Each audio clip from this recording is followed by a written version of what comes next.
To start off this guide, I want you to go and look in the mirror right now. Now, you've probably done this before. You stand in front of the mirror, your shirt's off, you're flexing and everything. You're trying to see how big you actually are. Maybe you're coping a little bit, saying you have some gains. But what I want you to do right now is I want you to take a picture of your physique. Don't worry about the lighting. Don't worry about, if you look fat or anything. Don't worry about putting on posing oil or making your muscles pop or anything. Just take a picture right now of what your physique actually looks like. I guarantee that within 3 to 6 months of following this guide and doing everything that I did to get the physique I have right now, and just learning from me, you're going to get a high level of benefits from this guide, and you're going to look completely different. I guarantee it.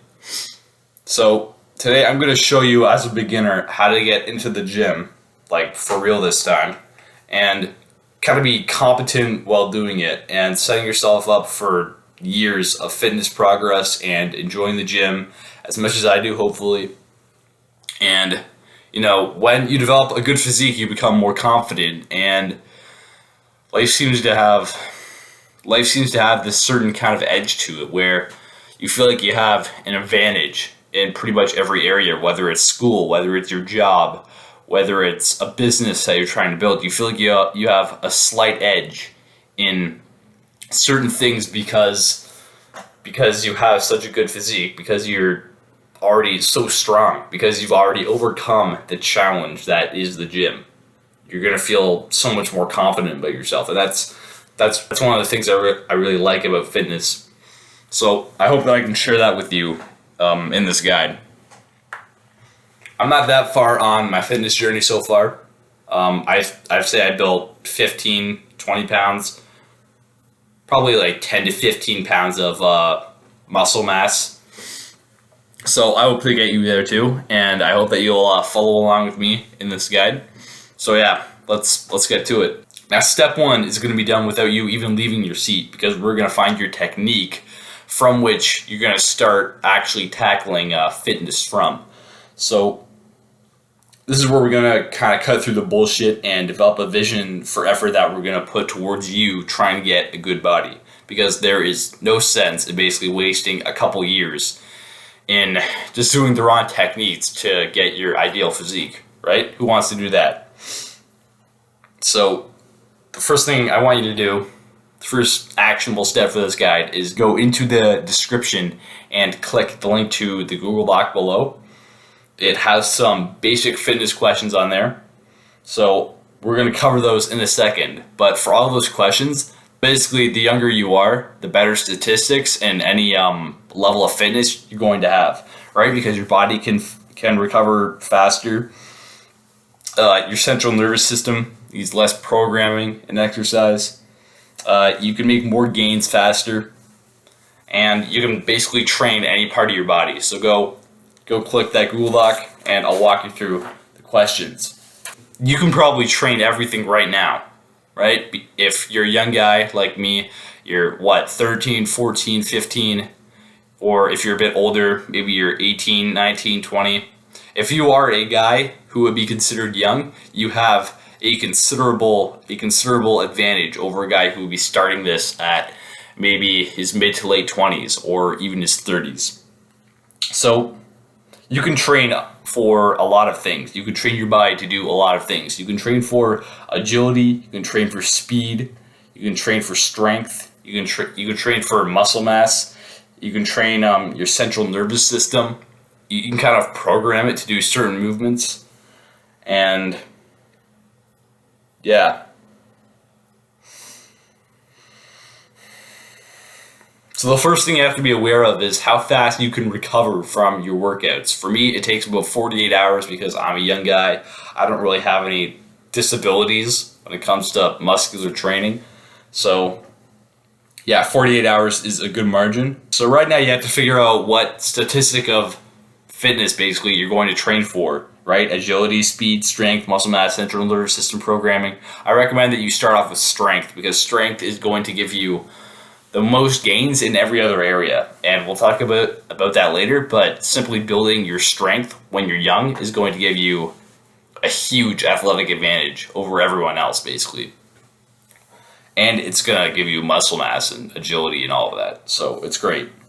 The next thing we're going to do is measure your vertical jump. Now, your vertical jump is kind of like an overall testing of your fitness IQ.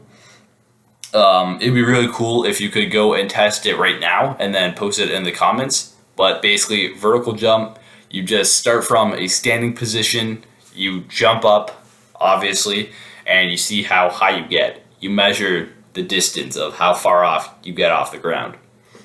So yeah, that's your vertical jump. Make sure you don't start off with any momentum. Don't take a running start or anything to it. Just take one step and then do the jump. That's the most you're allowed, I think. And go ahead and post it in the comments. I guarantee that focusing on your strength, focusing on building strength in the gym is going to help to build that vertical jump height along with other things. It is very hard to increase vertical jump apparently, but it can be done by training muscles for strength. So that's what we're going to do for the rest of this guide. So training for strength is so great because your body is going to be stronger after doing it, obviously. And because of that, it's going to require less effort to do the same maneuvers after a while. So whether that's running in soccer, whether that's tackling a guy in football, whether that's swinging the club in golf, anything that your body has to do is going to be, in a sense, easier after you train for strength. So another thing we have to understand before we start to actually go to the gym is the stress recovery adaptation model, which is the stress that your body undergoes while it's working out, the amount of recovery after every session that it needs, and how your body basically adapts to the exercise that you put it through the stress that you put it through. So those results can be, like we said, agility, strength, muscle mass, speed. The younger you are and the less experience in the gym you have, the less recovery time you're actually going to need compared to an athlete who's been in the gym for years. So again, if you're young, you still have a significant advantage over a guy who's been training for a long time because you basically just need less rest time than him. You could probably take like one day off of chest and then train it the next day, which is pretty great for you. The more experienced older athletes are going to need more stress and more recovery to see progress, but I'm assuming experienced athletes aren't going to be watching this. So yeah. The next step is to understand periodization, which is a fancy word for basically intentionally training your body and feeding it the right input so that you achieve a specific goal within fitness. So obviously you lift weights to build strength. You don't run on a treadmill to build strength, for example. That wouldn't make sense. You would run on a treadmill to build cardio. You have to ignore what your body is telling you, which is basically everyone's body right now is telling them to sit around, consume high carb foods, eat sugar basically, and build up a lot of fat in case there's another famine so we can survive. That's what your body's telling you to do. Basically eat sugar, sit around, watch TV. So you have to basically ignore those primal urges so you can build an ideal body, which is basically undergoing pain and experience muscle hypertrophy and strength building so that you can get a better body, so that you can get a more capable body. And everyone in fitness, everyone who's trying to work out and go to the gym and lift heavy weights and really feel the burn on that is basically ignoring what the body is telling them in favor of basically improving their body's ability, their body's potential to do certain things, right? And that's another thing that's really admirable about fitness, I think. Now we have to talk about recovery, and recovery is basically what you can recover from. If you're aware of what you can recover from, you can stay a lot more spry and agile for a lot longer. So especially as a beginner, it's going to be a great advantage to you to know that within 1 to 2 years of consistent exercise, proper understanding of the body, good sleep, proper nutrition, you can achieve as much as you could with state-of-the-art supplements and state-of-the-art exercise technology. What that all goes to say is that as a beginner, what actual training and what resources you actually have available to you actually matter very little. If you just have a proper set of dumbbells, a proper bench press, a proper squat rack, and you can use those like every day, you're going to make as much gains as say, a guy who started out at the same level as you and trained for the same amount of time, but he had access to like better exercise science, or he had a whole lot of supplements or stuff like that. Another thing we have to understand is tracking important things like sleep, diet, and workouts. For tracking that kind of stuff, you're going to want to use either the Whoop Ring. I would actually recommend the Whoop Ring because it tracks like 40 different things like heart rate, heart variability, calorie burn, fat burn rate. All these things are going to be of a really great advantage to you once you know what they actually are and how they affect your body, especially in the future when you start to, get injured, or maybe you have heart issues that you got to deal with. So definitely get a Whoop Ring if you have the money for it. It'll definitely be worth your investment. I'm definitely getting one as soon as I can. Or you can just get a Fitbit, like any basic model, and that's going to log your sleep. Now, logging your sleep is definitely the most important part of this whole step, because your sleep is when you recover. And if you don't get enough sleep, then obviously you're not going to recover enough. And you may think that you get 8 hours of sleep just because you lay in bed for 8 hours. That's not really the case. Apparently, most people, based off studies and everything, are only 90% efficient at sleeping. So 90% of the time that they're actually in bed for, they're not actually sleeping. So whatever time you actually think you're sleeping for, multiply that by 0.90 and you're going to get the actual time that you're sleeping for. So it is very important to take care of your sleep, and you're going to have to actually know how much time you really are sleeping for to make significant gains within the gym, and obviously to be energized enough to do your workouts and everything. So for logging your food, you can use MyFitnessPal or the Fitbit app to track your food with the macronutrients and the micronutrients. Macronutrients, I'll just explain them very quickly, but they're carbs, fat, and protein. They're what your body mainly uses. Carbs are basically a source of energy, kind of. Fat is also a source of energy, but protein is basically what builds your muscle. So your body can't really use protein as a source of energy, but it also can't use fat as a means of building muscle. So what I like to do is do a keto macro split. You can check out my diet videos for more information on that. For logging your workouts, you're going to want to use either an app called Strong or the Pump or Heavy. There's a whole bunch of these workout logging apps. It doesn't really matter which one you use, but I would recommend Strong because that's where I do all my workouts. And if I can get a link to my Strong workouts, I will definitely leave them in the description. You can go ahead and click on them and you'll be taken to the Strong app, and it'll give you all the templates once you have the app downloaded on your phone. So that'll be really great. I'll see if I can set that up. Logging everything, including having good self-awareness, is going to be essential to build and maintain excellent health over the rest of your life. So start logging your food, start logging your sleep, start logging your workouts right now. And I guarantee you're going to be so much more aware of everything that's happening within your body and within your health.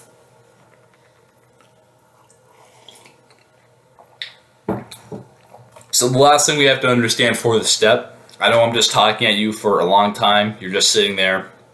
Just sit tight. I just got to explain one more thing. So programming is something we have to understand, because if you align your technique, your effort, and your values to building strength, you can make insane gains after 3 to 6 months with a proper diet, with proper sleep, and with significant recovery time. There's no one-size-fits-all standard for diet or exercise because everyone has different needs and different goals, right? We can give one guy a set of 70-pound barbells and he's going to build a great physique, but we can give another skinnier, weaker guy a set of 70s and he's not going to build a very good physique at all because he can't even lift those things. So different people have different needs when it comes to fitness and recovery. So don't think that because you don't have the same fitness standards as your friend, you can't bench the same as him, you don't sleep as long as him, your diet isn't as clean as his. Don't think that because your fitness isn't as good as someone else's right now, don't think that that's going to keep you behind from making the kind of gains that you want to see. You can still get insane results for strength progression by focusing all your effort in the gym as well as on your recover factors. So workouts, diet, and sleep. Those are our 3 key things for actually getting to that body, that amount of strength, that agility that we want. So the next step, a lot quicker, is to know your environment. So what equipment do you have available basically for fitness training? Is it a home gym? Is it a gym membership? Is it no equipment? Is it a public calisthenics park where you can like go do pull-ups on a bar or push-ups on a bench or something like that? Whatever you may have, make sure that it's available for at least 6 days per week so that you can train enough, so that you can train frequently enough. You can go and watch my video on building a home gym for a convenient and effective starting point. Building a home gym is basically why I'm here today. That's how I got to where I am now, because I'm basically just too young for a gym membership. So yeah, especially if you're as young as I am, if you're 16, 17, 15, 14 even, you can start building a home gym off of your own money and, try and convince your parents to do it and see where that gets you. But step 3 is to know your standard workouts. So you have to know what fitness factor you're training for, right? We already talked about that, and align your gym routine to it. So the factors that go into aligning your training to your goals is the amount of weight that you use. So for weight, you're gonna want to focus foremostly on using weight that's liftable with a full range of motion, a good form within the given reps, right? Working out with a high weight is going to get you high strength. Working out with a low weight on your barbells or your dumbbells or your kettlebells is going to get you endurance. And working out with a moderate weight relative to those two, it's going to basically build muscle mass, so hypertrophy. Regardless of the kind of weight that you're using, how heavy it is, you should take it close to failure, so 1 to 3 reps away from failure, or like absolutely all the way to failure.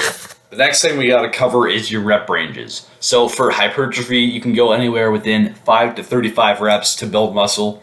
1 to 6 reps within a set is ideal for strength, and 15 to 35 reps is ideal for endurance. So these rep ranges kind of bleed into each other in terms of the results that they're going to give you. Building one will naturally build the other. So if you try and build muscular endurance, for example, your muscles are going to get stronger and they're also going to get bigger to an extent. But if you train for strength, your muscles are going to primarily build strength, but they'll also build hypertrophy and they'll also have a bit more endurance too. So just keep that in mind when you are determining your rep ranges, that trying to build one factor is going to build the other two as well. The next thing we got to talk about is the amount of sets that you're going to use. So you're going to want to add more sets depending on how close to failure every set is bringing you. So for example, if you're going to failure every single set, 2 sets is probably enough. But if you're going like 3 to 1 sets from failure, maybe even like 4 sets is going to be enough. If you're going 3 to 1, preferably 3 sets from failure.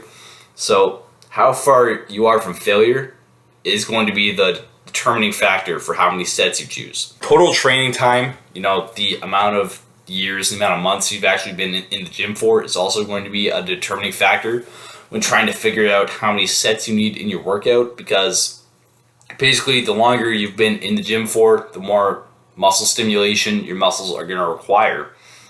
So the more sets they need to make a significant difference, to make the same amount of gains as a newbie would. So one thing we got to understand here is that junk volume is not something that you want. Junk volume usually happens when you have like 12 or more sets per muscle group per workout. It's basically a waste of time and effort in the gym, because when you get past like 12 sets per muscle group, your muscles are going to be too fatigued. Your central nervous system is going to be too shocked basically to grow the muscle anymore. So yeah, don't go beyond 12 sets per muscle group per workout. It's probably a waste of time and it's not going to build you any extra muscle, and it's going to take a lot more time to recover from. So talking about sets for certain strength standards, if you're trying to build muscle, so hypertrophy, you're going to want 5 to 8 working sessions per muscle group per week if you want to see optimal gains. This means that 8 sets of bicep curl in one workout for a whole week. Or you could do 2 workouts over 1 week with 4 sets of curls and get the same result. So you're gonna want to set a goal for a certain amount of sets per muscle group per week. That's how you think about amount of sets from now on. It's all about the amount of sets that you're training each muscle group per week. And as long as you're hitting your goal for that, which should be within the 5 to 8 set range, then you're going to be fine. So what I do is for example, for chest, I hit 3 sets of bench press on one day of the week, and then I wait a couple days, and then I hit another 3 sets of bench press on another day. And that gives me 6 sets total for the whole week. And yeah, it's been working pretty well for me. So talking about rest days themselves, you probably need at most 48 hours between. So for rest days, you're probably going to need at most 48 hours to rest each muscle. That means you're going to want to have 1 full rest day at least per muscle group. I train legs every other day and I'm fine. That bears testament to it because I basically work out my legs one day and then I rest them another, and then I work them out the day after that, and they're completely healed up for that. But you also don't want to overtrain a muscle group by doing workouts too frequently. So I also wouldn't want to ignore a fresh muscle for too long, because there's a window in terms of the right time to work out a muscle group. So don't be too healed, but don't be too sore basically. You don't want your muscle to be like still exhausted from your last workout, but you don't want to ignore a muscle that is completely fresh for a couple days, because then you're just wasting your potential with that fresh muscle. So how many sessions should you have per week? If you want to maintain muscle mass, you're only going to need about 2 to 4 lifting sessions overall. Basically, that's enough to work every muscle group once. To improve your mass, like I'm hoping most guys watching this guide are, if you're a young, skinny guy and you want to get into the gym, you're going to need at least 5 to 8. You're going to want to have at least 5 to 8 workout sessions per week. So that's enough to hit the gym once every day of the week, or 6 days per week. Or if you want like a complete all-out, like radical bodybuilder transformation, you can even hit the gym like 6 to 9 times per week. And that's enough sessions to basically alternate between hitting the gym once a day and twice a day. And then you do once a day and then twice a day, and you just kind of switch between the two. That's gonna give you like the most gains possible. If you have the time for that, and fitness is like your number one goal currently in life, I would totally go for that. But if you don't have the time for that, like I always have, you should just do 5 to 8 workout sessions per week. So what I do is I just work out every day of the week. So that's 7 sessions per week. And I made a whole lot of gains, and it worked out pretty nice for me up till now. So yeah. The last thing we got to talk about in this section is stretching. I stretch before every workout for a full range of motion basically. So for example, if I'm going to be doing bench press, I'm going to stretch out my chest like this, right? I'm going to move my traps around. I'm going to go like this, like that. Basically loosen up all of my arms, loosen up my upper chest cavity and everything, so that I can actually do the bench press movement with a full range of motion, right? Like I can go all the way down, I can touch my chest, I can go all the way back up again, and my stiffness isn't going to be keeping me from working out the muscles, right? Because within muscular training, within resistance training, basically lifting weights and going to the gym, the number one thing, basically the only thing that should be stopping you from doing like 100 reps is just how weak your muscles are. So your muscles basically failing at an exercise is a very good sign compared to you not being able to do an exercise because you're not flexible enough or because the weight is too heavy. For the lack of a better term, the goal of this entire guide is basically just to teach you how to exhaust your muscles within the gym. And that's basically all you got to do to build a good amount of muscle. So yeah. Now we're going to finally talk about your first training session. So once you found a workout area that you can access 6 days a week, it's finally time to start. You got your watch set up, you're logging your sleep, you're logging your workouts, or at least you're ready to, and you're logging your food. So you obviously want workouts that use what you have while doing what you can. Just get strong. You want to search for exercises for certain muscle groups.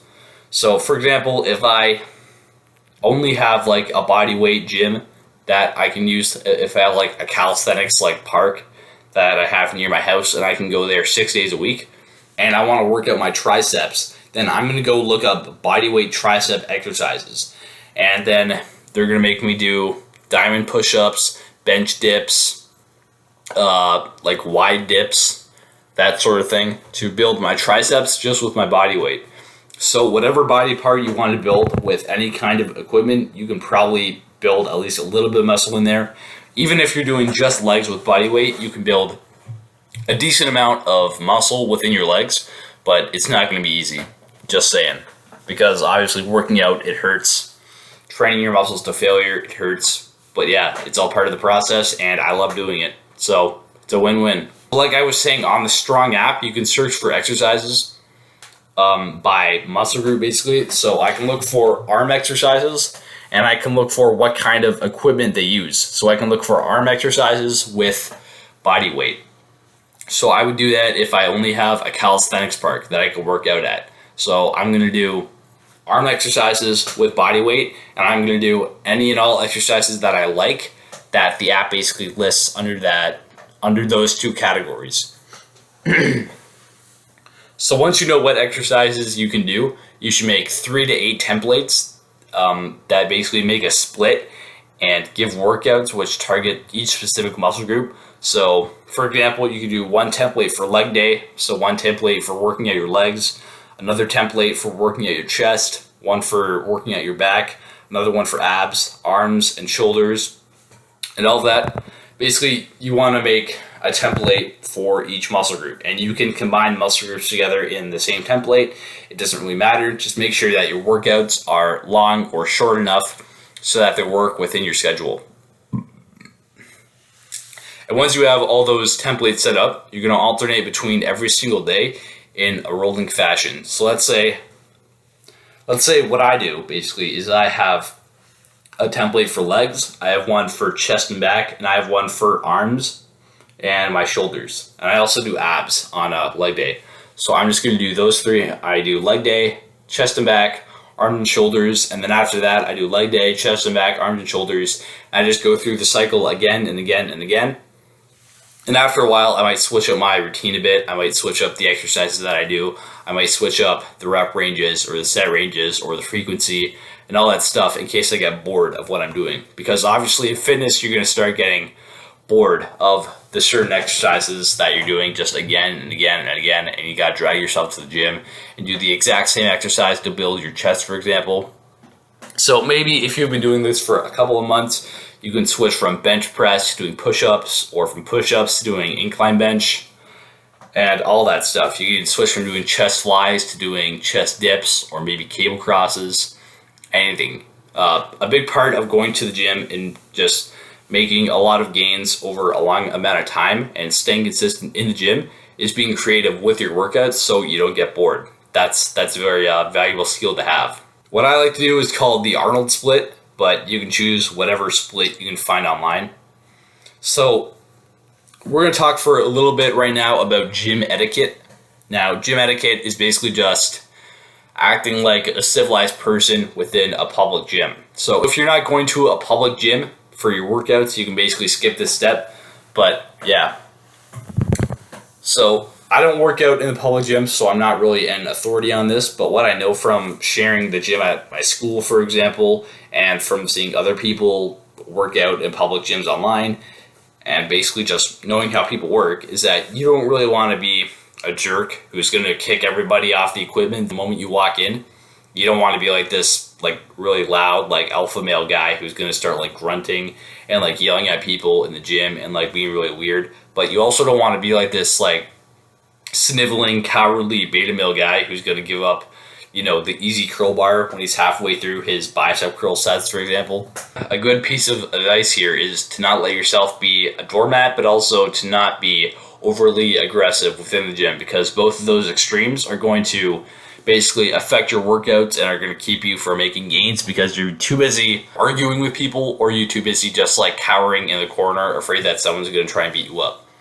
So there's not really an issue within a public gym if there's enough equipment for everyone, but if people have to use the same equipment, then it's better to respect the first come, first serve rule. If you walk into the gym and there's already a guy on the squat rack that you want to use, then it's better to just wait for him to finish up and then start your workout, instead of just trying to start a fight with him and then kick him out, honestly, because that's going to have bad consequences for you. You might like lose your gym membership or something. So yeah, just don't be a jerk in the gym.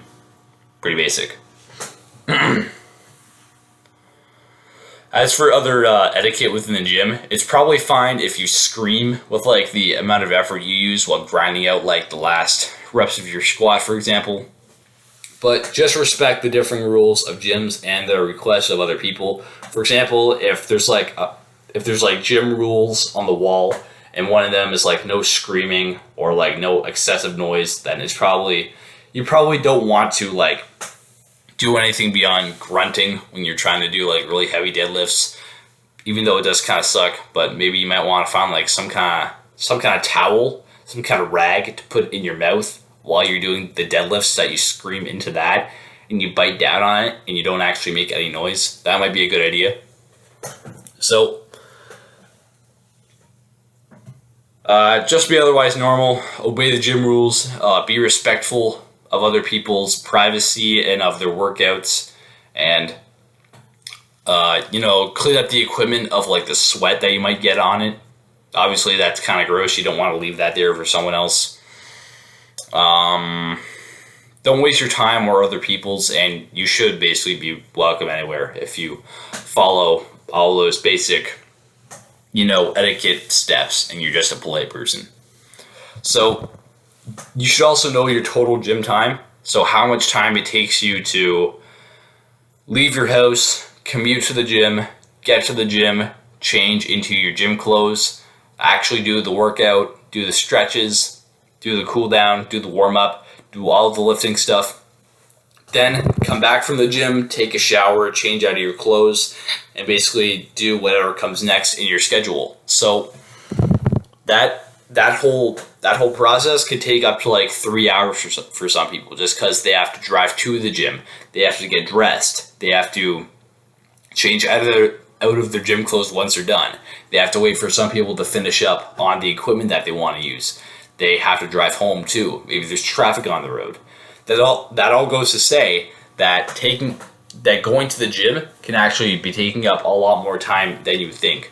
So that's one of the reasons why I prefer a home gym, because for me to go to the gym right now, I just have to walk downstairs. I literally just have to walk down a flight of stairs, and I have to put on like a workout hoodie, and then I'm pretty much good to go. But for the normal people who are going to public gyms, it's a little more annoying. So yeah, just be aware of how much time the gym actually takes for you, and plan your schedule around that, because it could take up to like 3 hours for you if you're like a normal person who goes to public gyms. So just be aware of that and the amount of time that it takes up in your schedule, so that you can properly plan your day. So now we're going to talk about how to be smart with your time and your equipment within the gym.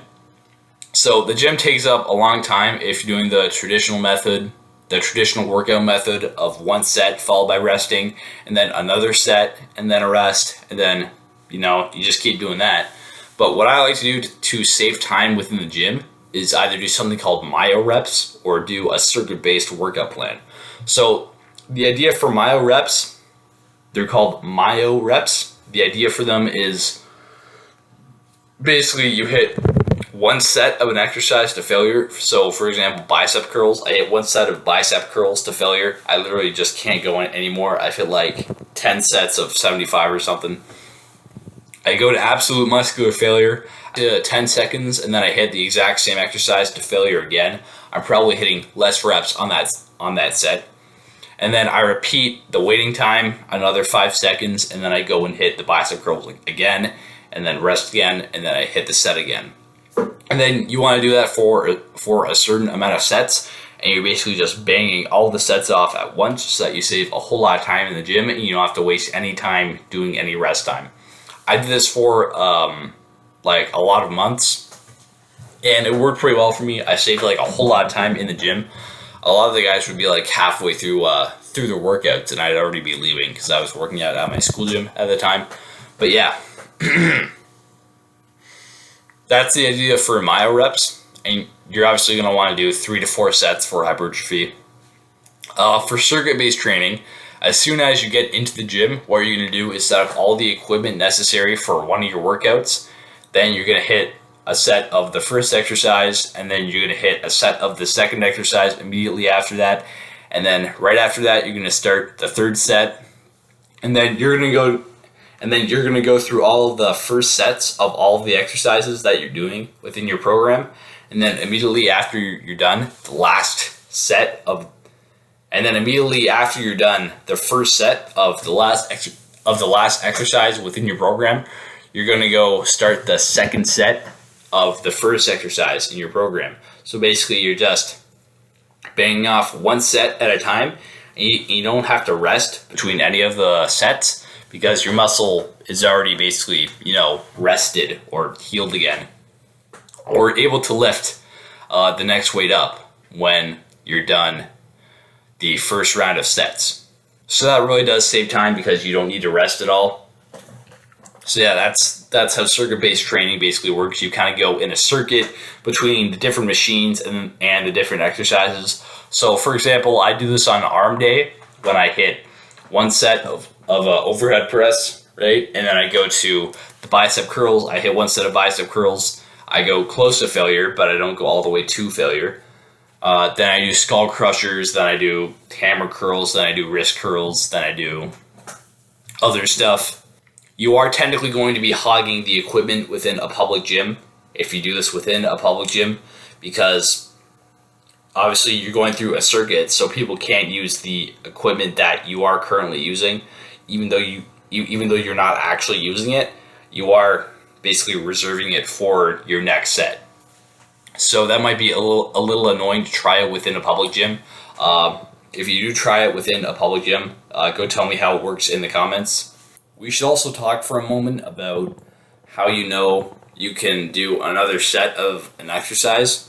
And that's going to happen when your cardio is back to normal. So for example, after hitting a set of deadlifts, my heart rate's going to be up for a time. So basically, I want my cardio to return to normal before I hit another set. Another factor that you should think about is your emotional state. Are you emotionally ready to hit another set? For example, you're also going to want to think of synergizing muscle strength. Are all the muscles that are required for you to hit that next set of an exercise ready and willing to lift another weight? Also, are your muscles not sore from lactic acid anymore? Basically, you have to respond positively to all of these factors. Your cardio is back to normal. You feel emotionally strong enough to lift another load. All of the muscles involved in your lifting routine are basically healed, and your muscles are no longer sore. And once you have all 4 of those things, you can go hit the next round of sets. So, talking about progression, as you keep heading down this path of going to the gym and upping your loads and everything, you're going to become more aware of the inner workings of your body and what movements and techniques work better than others. You're going to need a good amount of self-awareness to adapt your strategy and keep making gains. So this strategy adaptation is going to mean adjusting your rep range, your set amount, your weight amount, your rest time, duration, how frequent you take rest days, and your actual technique and goals of working out to keep seeing a significant gain. For example, I might add an extra set to every exercise in my arm day for extra growth because my arms are kind of small in proportion to the rest of my body, specifically my upper back and traps. So at this point, Noobs might be asking, why don't I just do 5 sets of every exercise per day so that I can make optimal muscle gain? Well, that's not really going to be effective, because if you're just starting out in the gym, you're not really going to be used to doing these super intense workouts. There also comes a certain point in a training session where using a given muscle won't yield worthwhile results. That's what we call junk volume, right? In other words, there's a sweet spot in terms of rep and set amounts for optimal muscle strength and endurance development, which are the ranges that we described before. Also, besides, if you start doing your fitness journey, doing 5 sets of 6 exercises in a single workout, momentum isn't going to carry over, and you will be motivated to hit the gym in the future, just because you know how much sets you're going to have to do and how painful it is, and you don't want to do it anymore, and you're too tired, and all of that. So as a beginner, you're definitely going to want to start with like no more than a 25 to 45 minute workout, just so the load is manageable for now and you want to actually go back to the gym in the future, right? Because if I hit like a 3-hour workout as a beginner, it's going to be really exhausting, and I'm not going to want to go to the gym the next day just because it's like a really bad experience and I spent a whole lot of time in there, and yeah, I just wouldn't want to go back. So yeah, no more than 45 to 25 minute workouts per day as a beginner. And then once you start making real gains within those early days of workouts, you can start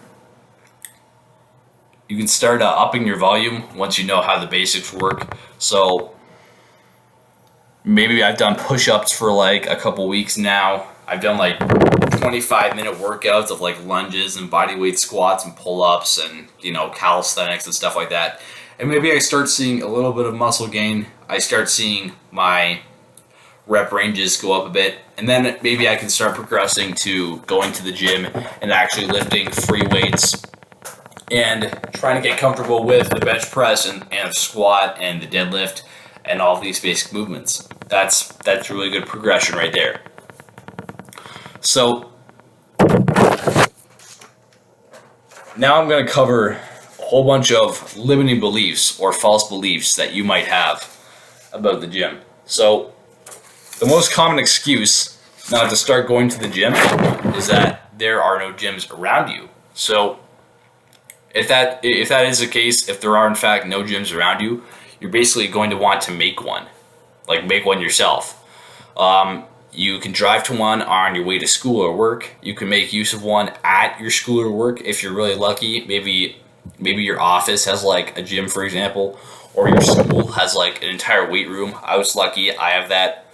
And that's where I work out currently. But alternatively, you can also make your own home gym or use your friend's home gym even. If you're too young for a gym membership, maybe, you can make your own home gym, or you can even use like your friend's home gym. If your friend happens to have an entire $500 home gym that he's built himself, then feel free to use that if he's comfortable with letting you in there. Or you can start with simple calisthenics and basically work your way up to an aesthetic body from there. Calisthenics and just like working out at like a park or something is very valuable for a beginner, because then if you're a beginner and you're doing that kind of stuff, you're going to start to learn like the discipline that's involved with working out, right? Like doing push-ups and like pull-ups to failure is uncomfortable, but it is going to teach you how fitness actually works. It's a lot of pain, it's a lot of discipline, but it also becomes very rewarding in the end. So it's definitely a good idea to start with calisthenics if you're a beginner.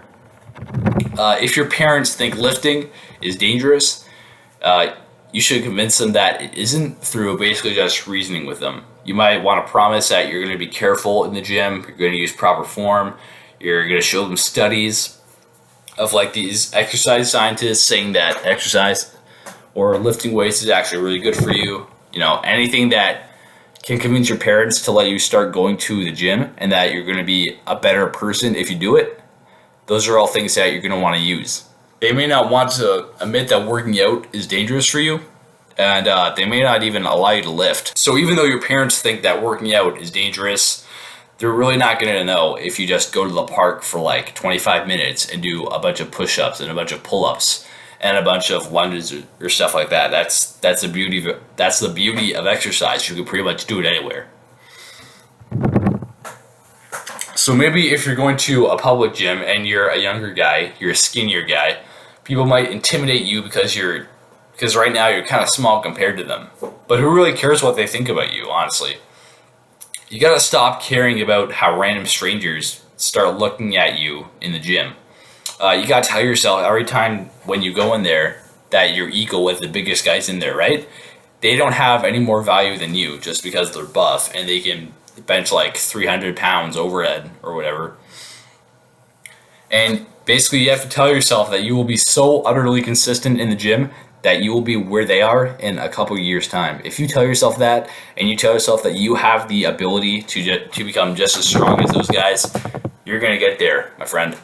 You're definitely gonna find a way to get just as strong as that jack dude in your gym, as long as he's not doing steroids, but that's a different discussion. So another excuse that a lot of noobs use in the gym is that the gym is kind of boring. They don't like going to the gym because there's not a lot to do there. They think it's not stimulating enough for them because they've been playing video games or something their whole life. What I like to do when I found that the gym was kind of boring is I listened to something interesting or entertaining while I lifted. So I listened to music, I listened to podcasts that I found interesting, I listened to people that I found interesting, and I started doing exercises that I genuinely enjoy doing. So be thankful every time that you step foot into the gym that you can actually go to the gym. Gratitude goes a long way, especially when you're starting to not like the gym as much as you used to. So another issue that a lot of people run into is that the gym is packed because they go at peak hours and everyone's using the equipment and it's super loud in there and they feel intimidated and they can't use any of the equipment. So one thing you can do in that situation is you can either make do with the bad situation, just wait your turn for the equipment, deal with the loud people and the whole bunch of distractions that you're going to run into. Or you can adjust your schedule to go when it's off peak hours. So that's typically very early in the morning or very late at night. I like to wake up very early in the morning and then work out.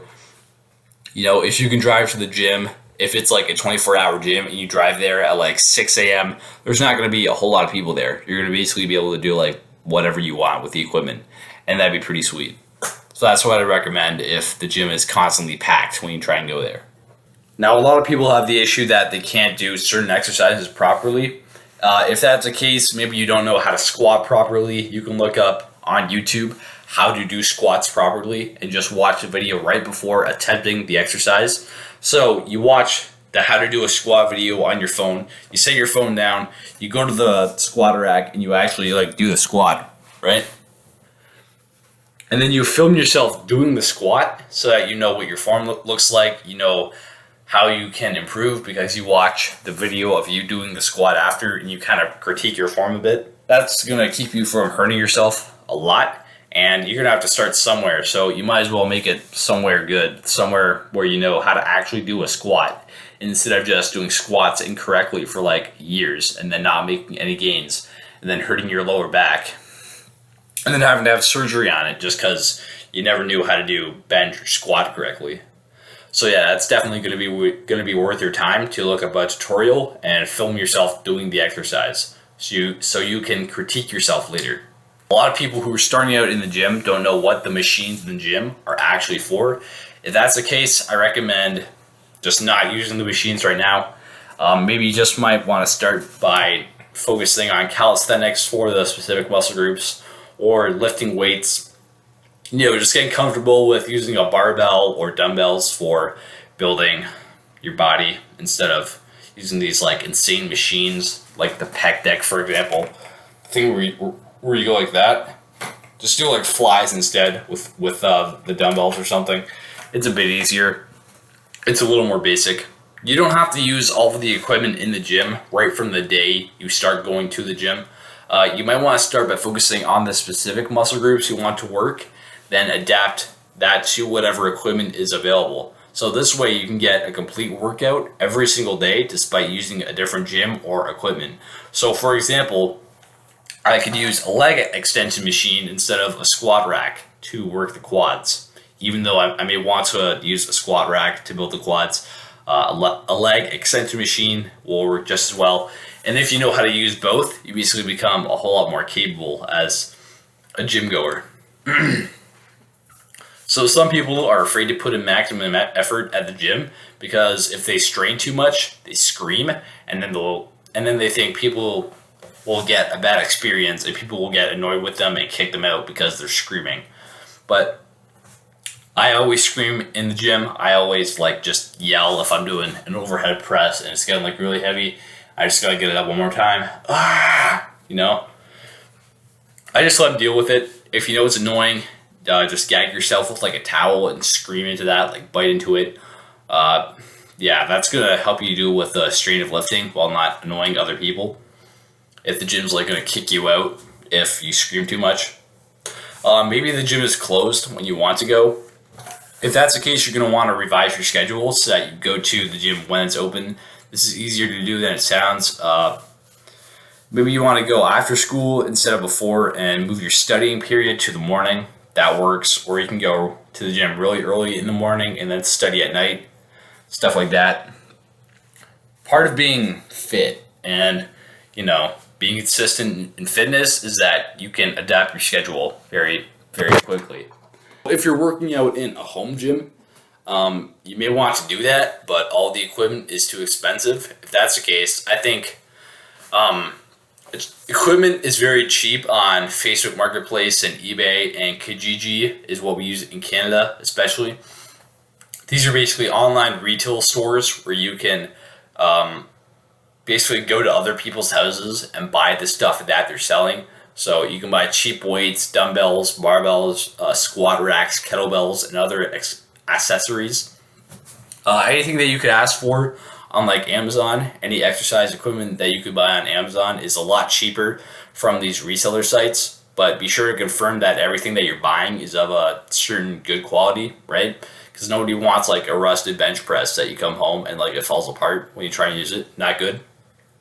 I actually built everything in my home gym that I have downstairs just off of Kijiji. I have a really nice squat rack that would go for like $1,000, but now it's like $400. I have an old bench press, some dumbbells, and it works pretty well. So you might want to build a home gym, but there's no room within your house. If that's the case, you're gonna want to use your garage, or if you have one or any other area, any space within your house that isn't being used, like an office or a guest room, you can put your home gym in there. You can even like put it outside or like in your shed. If not, you can use a friend's home gym or just bite the bullet and get an actual gym membership. That might not be the worst solution in the world. Maybe you want to build a home gym, but your parents won't let you. If that's the case, go ahead and try and convince them that exercise actually isn't bad for you, that going to the gym, that lifting weights is actually going to make you stronger and make you a better son and make you, more masculine, which is probably true. But yeah, basically convince your parents that you're going to become more athletic if they let you build a home gym in your own home, basically. So maybe you want to get shredded, maybe you want to build muscle without going to the gym and lifting heavy stuff. Maybe you're wondering if there's better ways. Well, lifting weights is by far the best way because you're deliberately targeting your muscles to build them in a really effective way with heavy weights and low rep ranges for maximum growth, for building strength. However, you could also do CrossFit to build cardio and muscle at the same time. So CrossFit basically is, it's like kettlebell workouts. If you don't know what CrossFit is, just go look up videos of it. But basically, it's like swinging these weights called kettlebells around in like certain motions where you basically build muscle at the same time as increasing your cardio. Maybe you do like pull-ups with a group. It is usually done in like a group setting, like hype each other up. You get really sweaty, and you also build muscle. It can actually be great for a lot of people to get into fitness that way because of the accountability of the group setting and the really effective exercises that they make you do. But yeah, I would I would totally recommend that if you do have a CrossFit gym near you and you want to get into fitness. If you don't have a group setting to do CrossFit in, like there's no gym around you, you can totally do it from home with like a pair of dumbbells or a pair of kettlebells that you can buy online. If you're just starting out, you can make and plan out your own workouts. Just focus on getting consistent for now. If you're just starting out, you can totally buy like a pair of kettlebells or dumbbells on Amazon and just start working out in your backyard, for example. That's what I did for a while. But you also might be saying that you don't have just time to work out because you got school, you got work, you got other commitments that take way too much time out of your day. And in order for you to get enough sleep and just to be sane, basically, you can't go to the gym because it just takes too much time. That is the number one problem everyone trying to get into fitness will have. It's like the $1 million problem. And the answer, the very unattractive answer, is that you have to make time, right? You have to make time, you have to find time within your day to do it if you want to do it bad enough. Everyone who complains about not having enough time within a day to do important things like exercise and other health-related activities, like to read books or eat healthy, if they claim to not have time for it, the reality is that they just have hours of free time within their day and they just don't choose to make working out a priority. So they prioritize scrolling on their phone or watching TV over it. So they just don't choose to make working out a priority. So the solution for a young guy like you with lots of spare time who wants to start hitting the gym but feels as if he doesn't have time for it, just has to prioritize it before everything else in his spare time, right?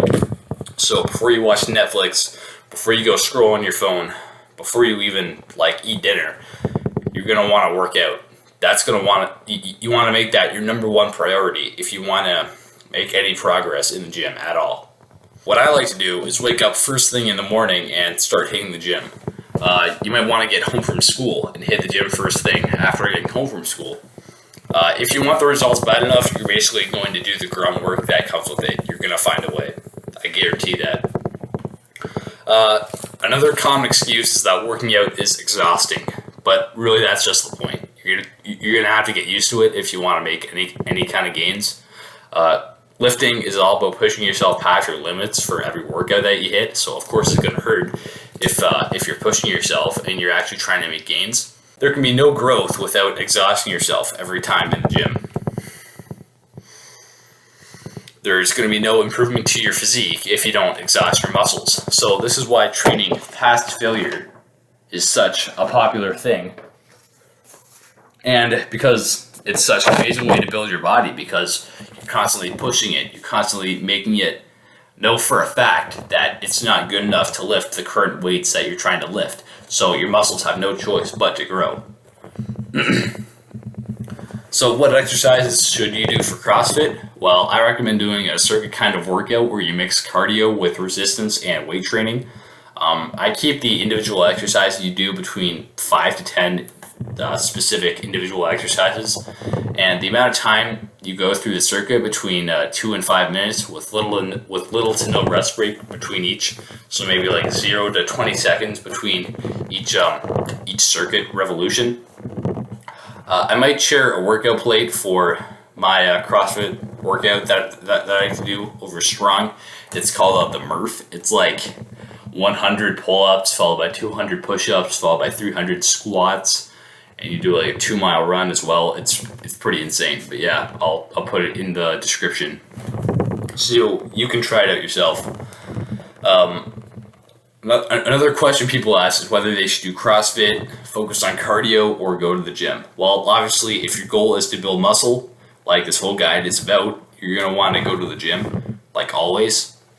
And maybe mix like a little cardio in the beginning or the end of your workouts for a warm-up or a cool-down for the actual lifting session. I would recommend CrossFit to an absolute beginner who's just starting out the fitness journey, so that they can actually learn the ropes of how a workout is usually structured and how to do certain exercises properly and effectively, calisthenics, all that stuff. But CrossFit, it's not optimal for bodybuilding, for, building mass, because you're going to have carbohydrates and certain rest periods and certain weight volumes that you just aren't going to see in CrossFit's kind of exercise movements. So yeah. Cardio isn't meant for building muscle, and it's kind of overrated for losing fat, especially if like you're running, you're jogging, and you're hoping to lose fat. That's not really going to work as well as you'd hope. So I generally stay away from all kinds of cardio if you're looking to build a good physique at all. So I generally say, like, limit your cardio. Don't make it your focus if you're trying to build a good physique at all. Focus most of, if not all of your effort on just lifting a lot of weight and going to the gym. So cardio can keep you in shape, and it offers, good cardiovascular health benefits. It literally makes like your heart stronger. But so can hitting the gym, and especially CrossFit. Like CrossFit, it like the name implies, it kind of crosses cardio with muscular training. So it's really a pretty good option if you want to build both cardio and muscle, but you honestly can't have both to like a really good extreme. So yeah. A lot of people may think that working out is dangerous. You probably haven't watched this far if you do think so. But if you do think it's dangerous, if you do think that you're going to hurt yourself by going to the gym, I'd recommend doing calisthenics only exercises. Like exercises where you only do calisthenics, right? Like push-ups, pull-ups, bench dips, all that stuff. Just do that for a while and see if you hurt yourself. You definitely won't. If you know what you're doing and you know how to do the exercise properly, you're going to be fine. Then you should move on to lifting actual weights. You can look up guides on YouTube and practice with light weights when trying to get familiar with an actual exercise. Then you move on to the actual weight you should be lifting for hypertrophy after you've done the light weight, right? So example, for bench press, you just do push-ups and circuits for a while until you can do them without even thinking. You're like a master of push-ups at that point. And then you watch a guide on how to do a bench press properly for beginners on YouTube. And then you practice the exact form and the steps described in that video on the bench press in the gym with just the bare bar. So you're just trying to get the correct bench press form for the bare bar, right? Once you've got the form down, you can add a weight until you get to hypertrophic rep volumes, right? So maybe you add like the 25 plates to it, and then you just start repping that, and you get like 10 reps into failure, and then you're basically set for the bench press, basically. This guarantees that you're not going to injure yourself while doing the actual exercises. And the added tip is to film yourself while doing each exercise so you can see yourself from another angle if you're doing it properly. The less common excuse that a lot of people use is that they have bad genetics, and that's going to keep them from making significant gains in the gym. But telling yourself that you can't build muscle because of your genetics, because of your parents, because of, just this random biological roll of the dice that's just going to keep you out of the gym, that's complete cope. You're limiting yourself. No matter if you're white, black, Latino, Asian, brown, it really doesn't matter. You have a fully functioning body, hopefully, and you can build an amazing physique if you just apply yourself and stop listening to the discouraging voices in your head, right? You can be one of those bodybuilders who doesn't even have his legs, and you can build an amazing upper body and like a really good core. Really, you are the one limiting yourself in any circumstance, right? Because nothing is keeping you from building up your body and making yourself stronger besides yourself and your own limiting beliefs. Another question people will have is whether they should prioritize sports or working out on their own time if they want to get jacked. So if you really do want to like build muscle, lose fat, get shredded, you're going to want to work out on your own time to get jacked. Well, sports is mostly cardio, and it's a decent way to stay lean. But resistance training, lifting weights within the gym is always the better way to go when you're looking to build muscle. Also, if you're doing high contact sports like football, rugby, even swimming, lifting weights is going to make you faster on the court. It's going to make you stronger. It's going to make you more agile. So yeah, definitely start lifting weights. Definitely start training legs, especially, doing squats, deadlifts, stuff like that, to make yourself basically more of a lethal weapon on the court. So yeah. Another excuse people talk about is that they went to the gym a couple times and then they quit because they weren't motivated. And then they wonder how they keep going. Well, you might have heard this before, but I'll say it again. Motivation is nice to have to go to the gym, but discipline is very much essential if you do want to be consistent in going to the gym, or if you want to be consistent in anything that isn't nice to do 100% of the time. Truth is, you do have to be a little obsessed with going to the gym to see a great physique, like you see on those guys that have been going to the gym for years. That promise of building muscle and strength alone was basically just enough for them to start hitting the gym every single day and kind of become animals in their craft. So there is a lot of physical and mental benefits to hitting the gym, right? You become more confident, you become smarter even, because you got more blood flow to your brain. Like going to the gym and making your health a priority is going to be such an advantage to you. Like I can't even begin to describe how much good it's done for me. So yeah, I'll stop harping on that point. You probably heard that before. But yeah. Another thing people are going to ask is when they can expect to start making visual gains after, they lift. Right? Because people start going to the gym, they do it for like a week or like 2 weeks, but they don't really see anything.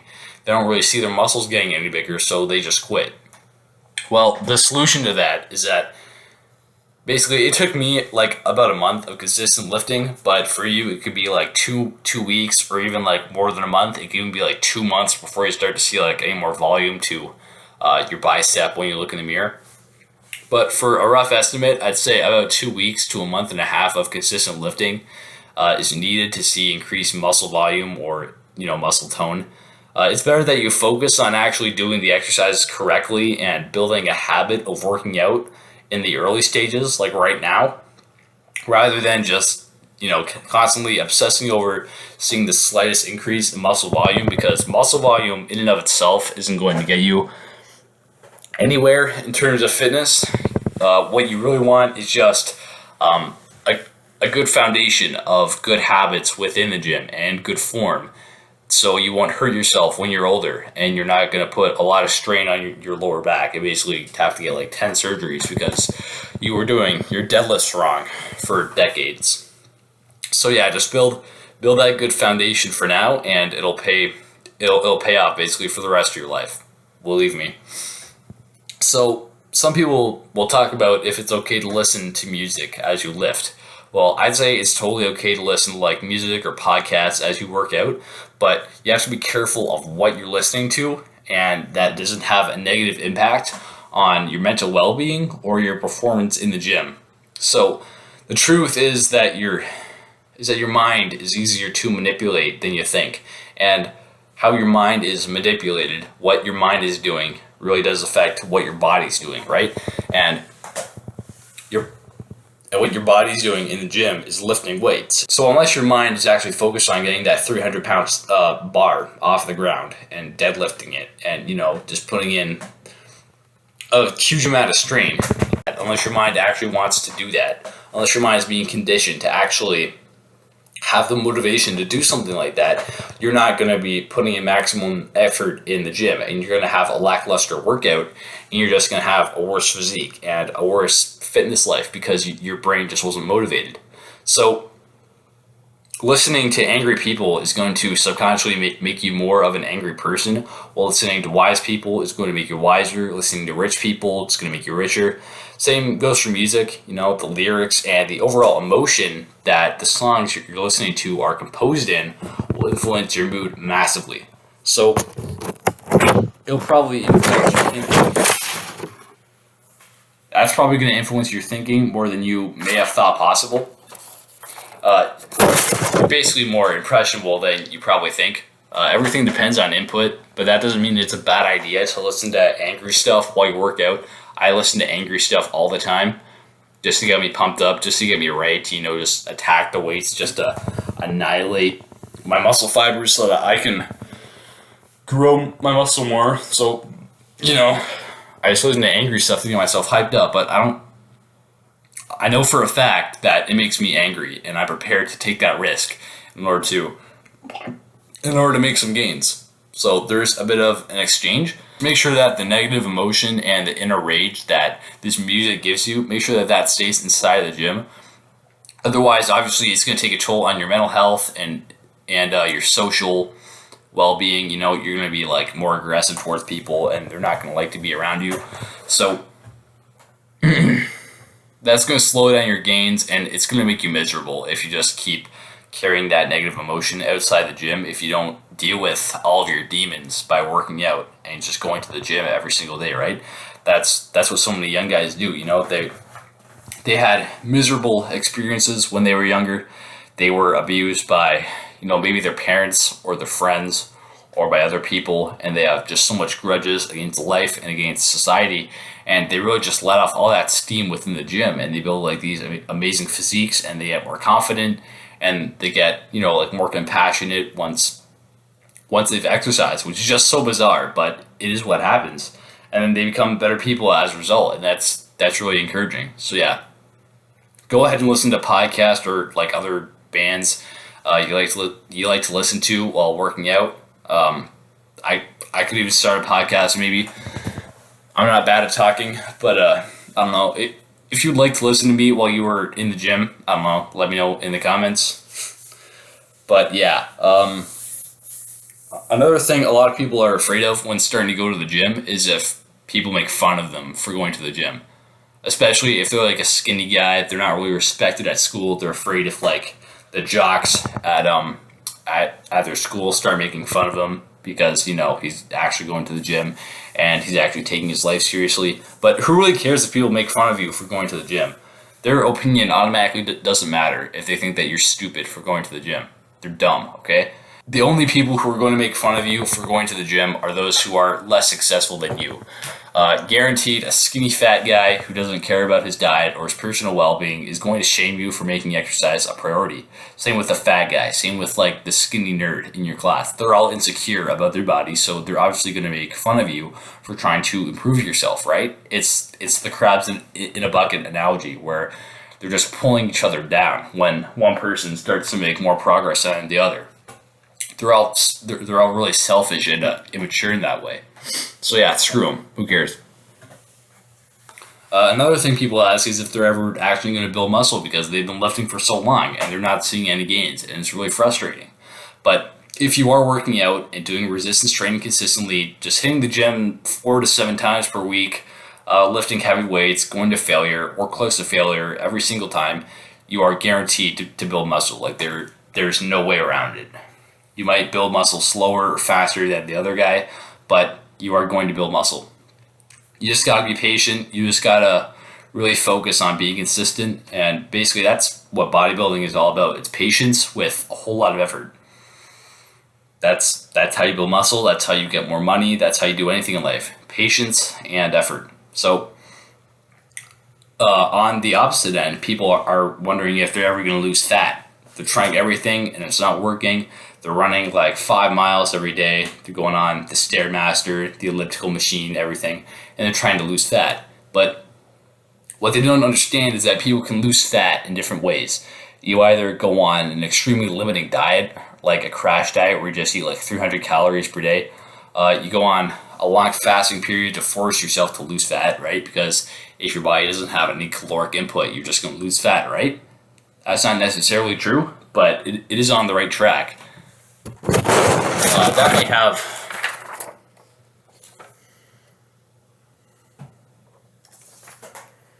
but the truth is that those like crash diets and those like malnutrition diets where you just starve yourself with like 300 calories per day have undesired side effects like malnourishment, exhaustion, organ failure, etc. Especially if you're like a growing guy like me, it's really not going to be good for you. You're just going to look like anorexic, and it'll probably have a negative effect on your health. Losing fat in like other ways, healthier ways, like rearranging your diet to be a lot cleaner and getting consistent exercise will take a lot more time and prolonged periods of discipline and consistency, but it's going to be a lot more gratifying once you look in the mirror and you realize that you've lost a whole lot of body fat and you look a whole lot better and a whole lot more muscular because you chose to eat clean and you chose to work out every day. Those are the two things that you got to do to lose fat, right? You got to eat clean, preferably do the keto diet. You can watch my diet videos on that, and you got to work out like every single day, or at least like 6 times per week, I'd say. So yeah, those are the two things you got to do. Is cardio or resistance training better than fat loss? And what about muscle building is another question some people ask. I'd actually recommend resistance training for both. Cardio is a bit overrated when it comes to weight loss because even though you burn a whole lot of calories compared to most forms of activity, your body actually burns the calories from the most recent stuff you ate first. So going for even long hours when eating consistently throughout the day will never make you lose body fat actually. Plus, it puts extra stress on your joints compared to walking, which is going to burn roughly the same amount of calories while doing easier to recover from exercises, right? I only do cardio for cardio health, obviously, and endurance training if I'm like actually training for a marathon or like some long cross country run. So yeah, those are the only scenarios when I actually do like intentionally run during my training time. By the way, if you are interested in optimizing your diet, my coaching package is now live. You can book a sales call with me and we'll see if the package is right for you. Now, basically, the package is where I help you optimize your diet, like one-on-one coaching. I give you half an hour calls where I try and break down your diet. I'll give you an actionable plan to basically 10x your nutrition and give you a better mentality, better productivity, better health, all through your diet and biohacking, basically. So if that sounds nice for you, then go ahead and book a call with me using the link in the description. Another question people ask is if caffeine is good if they drink it before the gym, or if they should be drinking coffee at all if they want to make like optimal gains. I would totally do it if you're short on sleep or very tired before hitting the gym. I actually drink coffee every morning and then I hit like a really big workout after that and I feel like really hyped. I feel really energetic. So it definitely helps if you're just trying to get the most bang for your buck out of exercise. But otherwise, consistent, proper, adequate sleep and a low carb organic diet is going to combat any feelings of fatigue you might have during the day. There is sufficient research that goes to show that coffee is an antitoxin and an anti-estrogenic, is what they call it.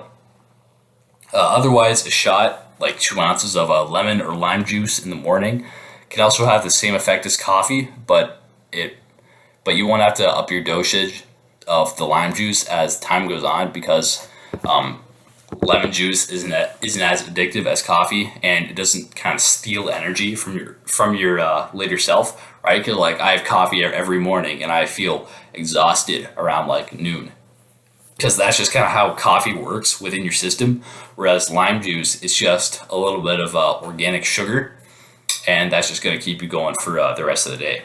And it works pretty well. So what should you eat in order to build muscle? Well, protein, mostly in the form of meat or a meat byproduct, is the most effective food for repairing muscle tissue after a hard workout. So you can get protein from nuts, from legumes, but you should prioritize eating meat or meat byproducts like yogurt, cheese, eggs, stuff like that in order to build the most amount of muscle possible. Protein's essentially the building block of muscle, and it can be balanced out with some other healthy fats and fresh vegetables for an exceptionally healthy, really tasty diet. If you know what you're doing, you can totally make this work for you. Yeah, just look up a keto diet macro split on Google and just try and make the macro split that they give you as your macro split overall for the day. And that'll work out pretty well because when you have like a low amount of carbs and a high amount of fat and a high amount of protein, like the keto diet describes, you're going to lose fat while still building muscle. So it's kind of like the optimal combination for building a good physique and also having a very sharp mind. Because what these carbs do is they actually slow down your mind in a very indirect way because your body has to use so much of its current energy to try and digest those complex carbs. And when it doesn't have to do that, then it can put all that energy that it was using to digest the carbs towards your mind, which is actually crazy when you think about it. So, how should you distribute your protein intake for optimal muscle growth? It doesn't really matter. Protein powder is very useful if you're bodybuilding on a budget, and it can be eaten with water or in a shake at any point in the day.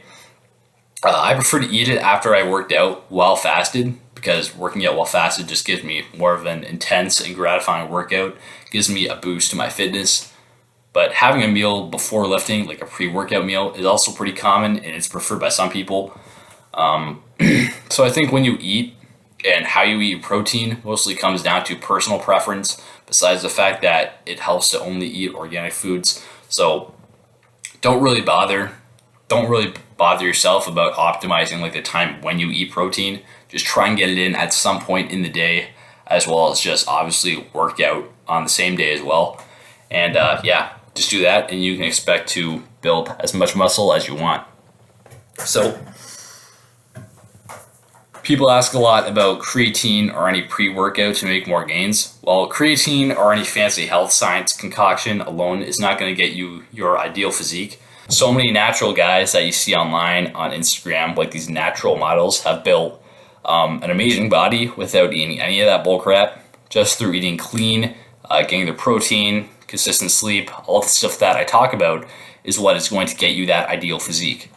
The idea of the metabolic window kind of remains to be proven. So just make sure that you eat protein and an appropriate amount of the other macro and micronutrients at some point in the day, and you should be fine. Last piece of advice I'm going to give for this section of the guide is that you don't have to eat immediately after or before working out, just at some point during the day, obviously. I like to work out while fasting because then I work out faster and harder. I kind of have like that predator mindset, you know? Protein powder, you should definitely go out and buy it. It's definitely going to help you make more gains if you aren't getting at least 0.8 grams of protein per pound of your body weight per day. So the last actionable step for this guide is to go weigh yourself, go get your body weight, and then multiply that by 0.8, right? And that's how many grams of protein that you should get per day. That's the result. And then multiply your body weight by 1.2. And the result that you get, that's the maximum amount of protein that you should be getting per day if you want to maximize your muscle growth. So the actionable step for this guide is to download Strong or an app similar to it. I'll put some links in the description for my workouts. Again, look up exercise splits and choose one. Then look up on YouTube for pre-made exercise split programs that target all the muscle groups and give you all the exercises. Go ahead and watch the videos that YouTube recommends to you in terms of the certain split that you looked up. So for example, I did Arnold split, and I looked up Arnold split for home workout, and I got a whole bunch of really good guides, and I copied them over to my Strong template, and that's what I do right now. So yeah, look for split programs that target all of the muscle groups, and they give you exercises, weight, and set ranges, and weekly plans for hypertrophy. All you gotta do is go to the gym now, because the guy on the video basically just made the plan for you, which is pretty great. It's like he's your coach, and you don't even have to pay him. So yeah, you just gotta put those blueprints, those splits that they give you on YouTube, into practice in your own workouts. It's pretty easy. So yeah, just follow this plan that I've outlined in this lengthy guide for a couple months, and then tell me how it went in the comments below. I really hope it worked out for you.